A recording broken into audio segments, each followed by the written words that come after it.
പിതാവിന്റെയും പുത്രന്റെയും പരിശുദ്ധാത്മാവിന്റെയും നാമത്തിൽ ആമേൻ. ഈശോയിൽ സ്നേഹം നിറഞ്ഞവരെ, പുതിയ ഒരു മാസത്തിലേക്ക്, ഫെബ്രുവരി മാസത്തിലേക്ക് നമ്മൾ ഇന്ന് പ്രവേശിക്കുന്നു. നമ്മുടെ ഈ മാസത്തെ ദൈവകരങ്ങളിൽ സമർപ്പിച്ച് പ്രാർത്ഥിക്കാം. എല്ലാം ദൈവേഷ്ടപ്രകാരം ചെയ്യാൻ നമുക്ക് ആഗ്രഹിക്കുകയും പരിശ്രമിക്കുകയും ചെയ്യാം.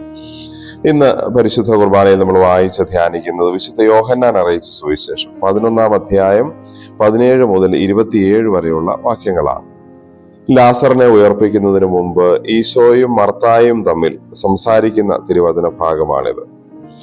സുവിശേഷം ഇങ്ങനെ പറയുന്നുണ്ട്: ലാസർ മരിക്കുന്ന സമയത്ത് ഈശോ 15 സ്താദിയോൺ ദൂരത്തായിരുന്നു.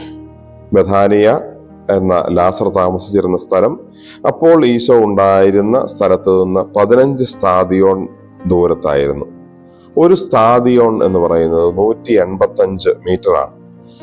അങ്ങനെ 185 × 15 നോക്കിക്കഴിയുമ്പോൾ 2.25 കിലോമീറ്റർ ദൂരമാണ് ഈശോയും അന്ന് ലാസർ മരിക്കുന്ന സ്ഥലവും തമ്മിൽ ഉണ്ടായിരുന്ന ദൂരം.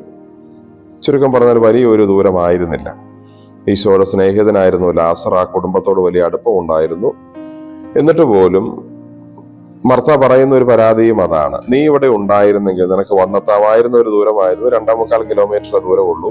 നീ ഒത്തിരി സഞ്ചരിക്കുന്നയാളാണ്. എന്നിട്ടും ഏറെ സ്നേഹിതനായിരുന്ന ഈ ലാസർ മരിക്കുന്ന സമയത്ത് ഈ 2.25 കിലോമീറ്റർ കടന്ന് നിനക്കൊന്ന് വന്നിരുന്നെങ്കിൽ എൻ്റെ സഹോദരൻ മരിക്കുകയില്ലായിരുന്നു.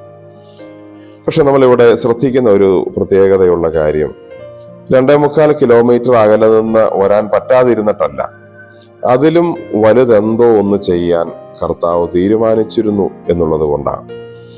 ഒരു രോഗമായിരുന്ന അവസ്ഥയ്ക്ക് ശമനം വരുത്തി ഒരു രോഗിയെ രക്ഷിക്കുന്നതിനേക്കാൾ എത്രയോ വലിയ ദൈവികമായ അടയാളമാണ് മരിച്ചു പോയതിനു ശേഷം ശരീരത്തിൽ നിന്ന് വേർപെട്ടു പോയ ജീവനെ തിരിച്ചു വിളിച്ച് വീണ്ടും ആ ശരീരത്തിലേക്ക് കൊടുത്ത ആളെ ഉയർപ്പിക്കുക എന്നുള്ളത്. അപ്പൊ അതുകൊണ്ട് തന്നെ മർത്തായും മറിയവും ആഗ്രഹിച്ചു, പ്രതീക്ഷിച്ചു ഈശോ വരുമെന്ന്. പക്ഷെ വന്നില്ല. അത് ഈശോ അറിയാതിരുന്നിട്ടല്ല, മറിച്ച് വലിയ ഒരു കാര്യം, അവര് പോലും പ്രതീക്ഷിക്കാത്ത വലിയൊരു കാര്യം അവർക്ക് വേണ്ടി ചെയ്തു കൊടുക്കുന്നതിനായിരുന്നു. നമ്മുടെ ജീവിതത്തിലും പലപ്പോഴും നമ്മൾ ഈശോയെ ഏറെ സ്നേഹിക്കുകയും ഈ കുടുംബത്തെ പോലെ ഈശോയുടെ ഏറെ അടുത്ത് നിൽക്കുകയും പ്രാർത്ഥന കൊണ്ടും ജീവിതം കൊണ്ടും ഒക്കെ കൂടെ ആയിരിക്കുമ്പോഴും ചെയ്യുമ്പോഴും നമ്മൾ ആഗ്രഹിക്കുന്ന രീതിയിൽ നമ്മുടെ ചില ആവശ്യ സമയങ്ങളിൽ ഈശോ അടുത്ത് വരണമെന്നോ നമ്മൾ ഉദ്ദേശിക്കുന്ന കാര്യം സാധിച്ചു തരണമെന്നോ ഇല്ല. അതിന്റെ അർത്ഥം ഈശോ നമ്മളെ കാണുന്നില്ല, അറിയുന്നില്ല, പ്രാർത്ഥിക്കുന്നത് കേൾക്കുന്നില്ല എന്നല്ല. മറിച്ച് നമ്മൾ ആഗ്രഹിച്ചതിനേക്കാളും വലുതെന്തോ നമുക്ക് വേണ്ടി ചെയ്യാൻ ദൈവം ആഗ്രഹിക്കുന്നു എന്ന് മാത്രമാണ് അതിനർത്ഥം. അതുകൊണ്ട് നമ്മുടെ കുടുംബത്തിലോ നമ്മുടെ വ്യക്തിപരമായ ആവശ്യങ്ങളിലോ ഒക്കെ നമുക്ക് വലിയ അത്യാവശ്യങ്ങൾ വരുമ്പോൾ ദൈവത്തെ വിളിച്ചപേക്ഷിക്കുമ്പോൾ നമ്മൾ ഉദ്ദേശിച്ച ഫലം കിട്ടിയില്ലെങ്കിലും വിഷമിക്കേണ്ട കാര്യമില്ല. ദൈവത്തിന് നമ്മളെക്കുറിച്ചൊരു പദ്ധതിയുണ്ട്. അത് നമ്മുടെ നാശത്തിനല്ല, ക്ഷേമത്തിനാണ് എന്ന് വിശ്വസിക്കാൻ ഇന്നത്തെ തിരുവചനം നമ്മളെ ഓർമ്മിപ്പിക്കുന്നു.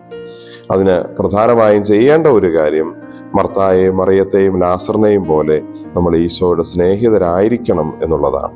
ജീവിതം കൊണ്ട് ഈശോയുടെ സ്നേഹിതരായിരുന്നാൽ നമ്മളെ വേണ്ട സമയത്ത് വേണ്ടതുപോലെ കർത്താവ് ഉയർത്തിക്കൊള്ളും എന്ന് ഈ തിരുവചനം നമ്മളെ പഠിപ്പിക്കുന്നു. നമുക്ക് പ്രാർത്ഥിക്കാം. കർത്താവായ ഈശോ, ഈ പ്രഭാതത്തിൽ ഞങ്ങൾ അങ്ങേ ആരാധിക്കുന്നു, സ്തുതിക്കുന്നു, നന്ദി പറയുന്നു.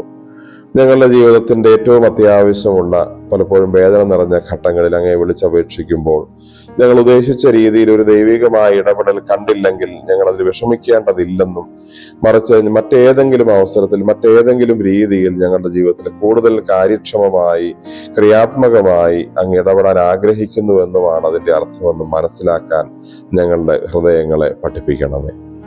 നമ്മുടെ കർത്താവ് ഈശോ മിശിഹായുടെ കൃപയും പിതാവായ ദൈവത്തിന്റെ സ്നേഹവും പരിശുദ്ധാത്മാവിന്റെ സഹവാസവും നാം എല്ലാവരോടും നമ്മുടെ ഇന്നത്തെ എല്ലാ നിയോഗങ്ങളോടും കൂടെ ഉണ്ടായിരിക്കട്ടെ, ഇപ്പോഴും എപ്പോഴും എന്നേക്കും.